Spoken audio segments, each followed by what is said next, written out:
Nobody's going to want to watch this video because nobody sees themselves as a jerk. But in healthcare, as in physio, it's easy to come across as insensitive and uncaring. We're stressed, and what we've seen has desensitized us to our patients. Everyone's blaming everyone else for their problems. And talking about rapport is exciting as dirt.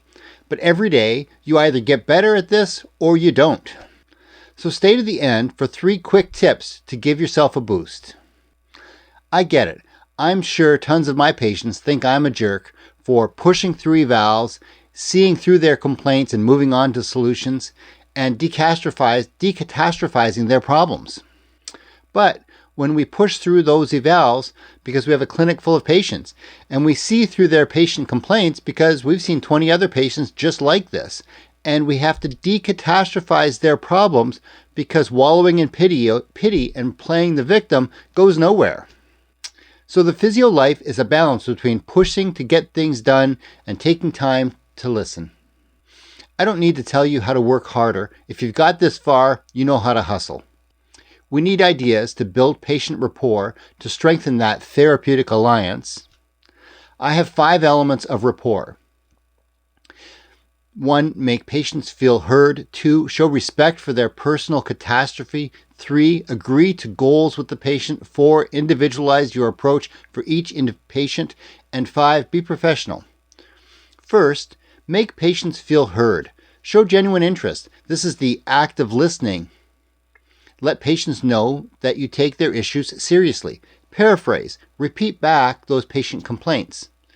So do that quickie eval, but then you ask patients, do you have any questions? Do you have any concerns? Did I miss anything? Second, show respect for their personal catastrophe.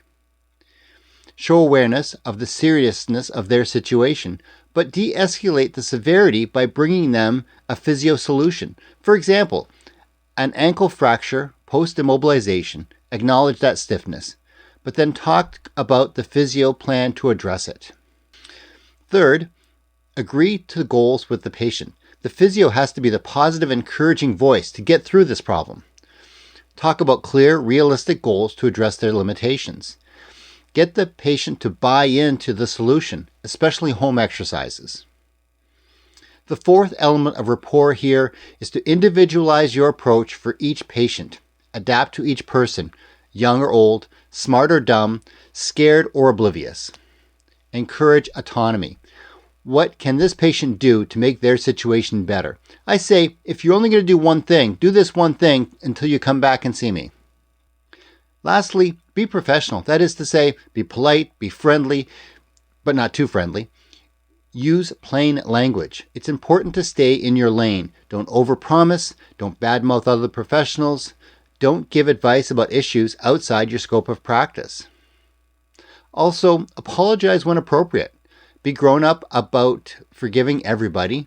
Be flexible and adapt. Everyone's different. We can all come across as distracted, rushed, and uncaring. But that's the challenge. Every patient, every day, make it a good patient visit. And at the end of the day, you have to look back and ask yourself, what worked and what didn't work? How could I have a better day tomorrow? These are the quick tips to give yourself a little boost that I promised at the beginning. Maybe you need to keep a stash of granola bars or candy at your desk. Maybe you need to take a breath in and out, deep and slow, while you wash your hands between patients. Maybe you need to lift somebody else up. Tell them, hey, good job, well done. You're boosting them, but you're also boosting yourself. So it's possible to get it all done and not come across as a jerk. What do you do to de-stress and keep the magic alive? Let us know in the comments below. My 2 books are now available at Amazon. What They Don't Teach You About Documentation in Physiotherapy School, a short how-to manual for successful daily note templates, and From Injury to Recovery Through Exercise, simple functional exercise progressions for physiotherapists to restore lifting, standing, walking. Thank you for your support. Enjoy another video here or subscribe to get notified. Thank you.